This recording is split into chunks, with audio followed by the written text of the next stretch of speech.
This problem is white to play. It's quite complicated actually. If white plays here, then black will block here. And then it seems like this will be a good move for white. But the result will be a ko. If white plays here, white will actually fail because black can win this way. So white can only play here. Now black cannot play on the outside. White can win this way. So black's number 8 must play here. This is black's strongest response. And white must trigger the ko right now. And black captures first. So this is one of the correct variations, I think. It's a ko.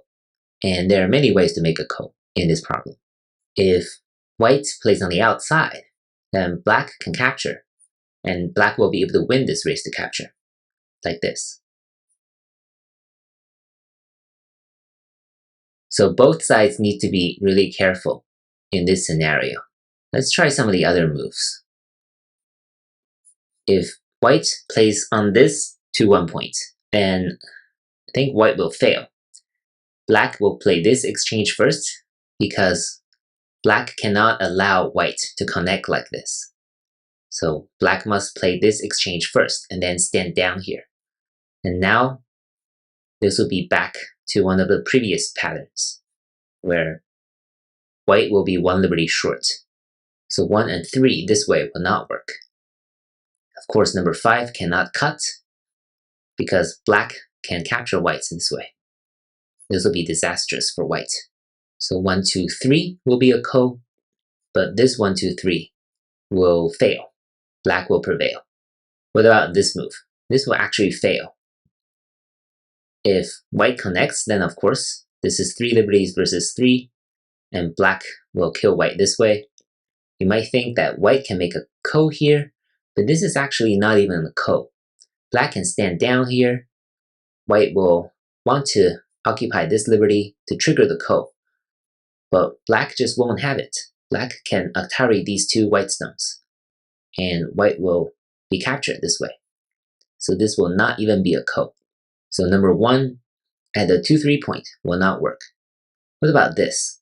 If white plays here, then once again, black must play this exchange.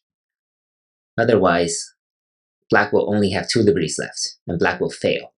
So black must play this exchange and then try to capture number 1. And this will also be a ko, if I'm not mistaken. White can stand down here, and if black stands down, white can play this. This way, black will die. Black can play this to capture these 2 white stones. White can play at number 7. If black connects, then white attaries from the outside. And then it seems white will prevail this way. If black connects here, then white will be able to prevail this way, like this. So number 6 might be wrong, but black might be able to pull off something like this. If white covers from this side, then black will succeed. So white can only play here. And now black can just play this ko. It's not a great ko for black because white has a local ko threat here. But this is how you start a ko, by playing here on the first line. So black still has hope in this situation. So that's number 1 at the 2-2 point. It's also a ko. Lastly, let's examine this move. This will be a seki because there are many mutual liberties on both sides. Black's number 6 should be here. White attaris on the outside.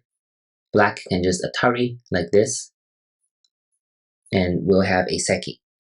Of course, white will want to connect here. If black's number 14 is here, then eventually, if black connects, this will also be a seki.